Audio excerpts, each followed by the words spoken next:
The Magician and the Parrot joke, more Kiddie jokes. The Magician and the Parrot. A magician was working on a cruise ship in the Caribbean. The audience would be different each week, so the magician allowed himself to do the same tricks over and over again. There was only one problem: the captain's parrot saw the shows every week and began to understand what the magician did in every trick. Once he understood that, he started shouting in the middle of the show, "Look, it's not the same hat. Look, he's hiding the flowers under the table.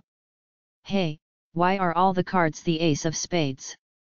The magician was furious but couldn't do anything. It was the captain's parrot after all. One day the ship had an accident and sunk. The magician found himself on a piece of wood, in the middle of the ocean, and of course the parrot was by his side. They stared at each other with hate, but did not utter a word. This went on for several days. After a week the parrot finally said, "Okay. I give up." What did you do with the boat? By Steve C.